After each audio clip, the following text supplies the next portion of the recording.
today we have ticket number 12270, which is a PlayStation 5 motherboard that is not outputting to HDMI. If we look at the HDMI port, it actually looks okay from the front there. But if you move on over to the USB ports, ouch, look at those. They have been mangled. Now that might be causing a short on the board, which is then stopping the console booting up correctly and therefore not outputting to HDMI.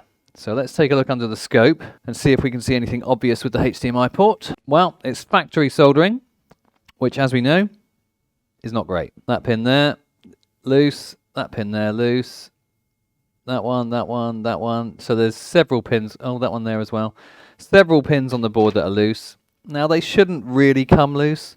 This is just sort of wear and tear. The problem with factory soldering is these sockets and stuff are flowed into place, in my opinion. Not always a great connection is created, so, and they break easily, and as a result, you know, you have a broken HDMI port. So we're going to put the board on the heater, take off the USB ports and the HDMI port, see if there's any damage under the ports. If not, all good, replace the ports, and hopefully the PlayStation will be fully functional once it's reassembled. So let's go ahead and get it on the heater. Okay, so we're going to take off the USB ports first. Now you have to get the port really hot in order for it to be taken off the board. It's not just about getting the board hot, you've got to get the port itself hot. So that's come off nicely. Just put that near the air filter. That one's come off nicely. Same again for the HDMI port. There we go, all of those come off really easily. So just steal one of Joey's heat protective gloves. I hope they're heat protective. And then we'll take it over to the microscope and see what's going on. So the HDMI port looks like it's in perfect condition, which is excellent news. We're just going to add some leaded solder to the solder that's already here, just as soon as I turn the soldering iron on.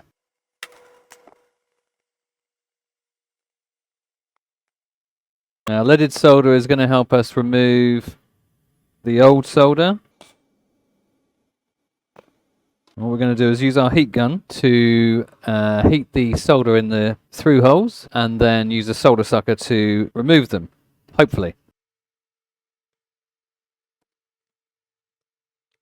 Completely missed that one.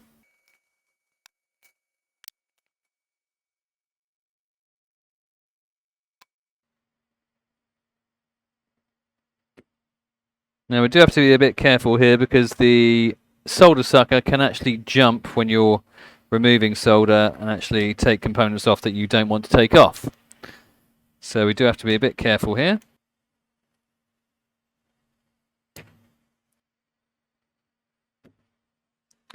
Okay, that's gone nicely. Let's just do the same for the USB ports. These are all through holes, so we'll do all of those.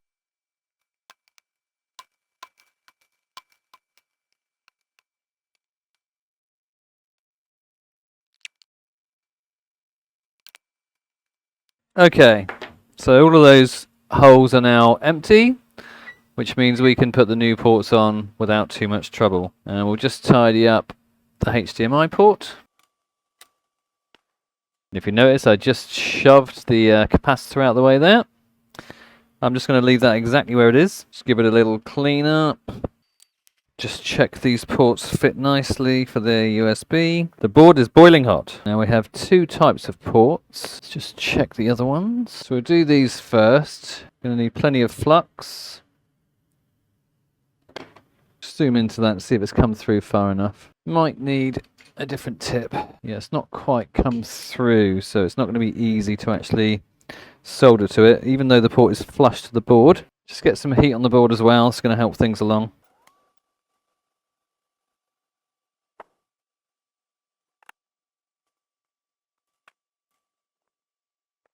Now, if you watch the solder, you'll see it gets sucked into the port. When it gets sucked into the port, you know that the leg is hot enough and it's absorbed, it's sucked in the solder.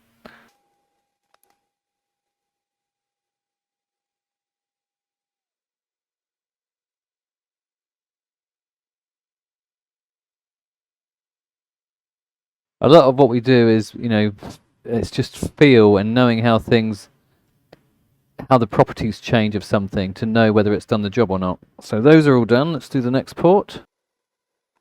So we'll get the heat gun again. This is just going to help us because the port will be hotter, which means it's going to require less heat from the soldering iron to actually get hot enough to melt the solder so it flows from A to B. You see there, it just sucked it in. That's what you're looking out for. There you go. So that one's gone right in. So we'll need a bit more solder there. And then the same for these.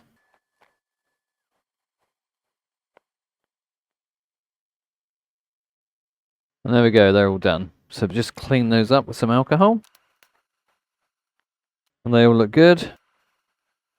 Now I'm just going to do that one again. Okay, they all look perfect to me. Now let's have a look at the HDMI port. So I've prepped the board for reflow, and we're going to use Joey's drop-in method, which is a very clean way of doing the job. So that's the way we're going to do it. And plenty of flux. Change to a fatter head.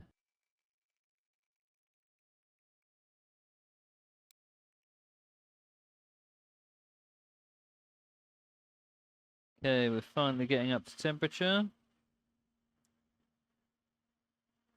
Okay, we're going to just drop this in. Oh, drop it in.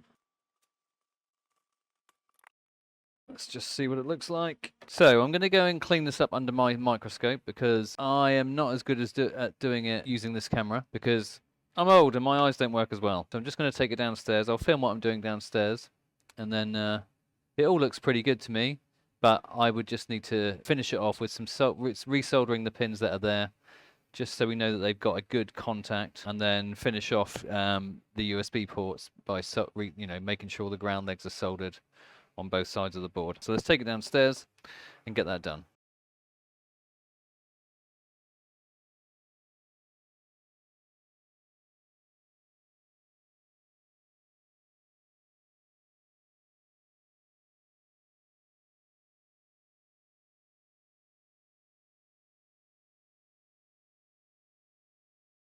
So I recorded that video yesterday.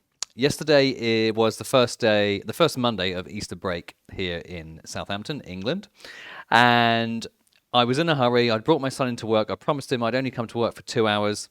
But it was 3.5 hours and he was getting really annoyed with me. So I finished up with the PlayStation board, handed it back to Mark. It all looks good to me, and said, that should be good. I'm off. Took my son with me and we left. 10 minutes later, Mark had reassembled the PlayStation, plugged it in, no output to HDMI. I was like, oh, God, no. Anyway, Joey came in this morning, had a quick look, could see that I'd missed a bridge on the HDMI port, so he sorted that out. And now the PlayStation is fully functional and with the customer. Joey, thank you for saving me! So if you're enjoying our videos, hit the like button to help spread the word. We love making them and hope you enjoy them as much as we do. Thanks for watching. We'll see you on the next one.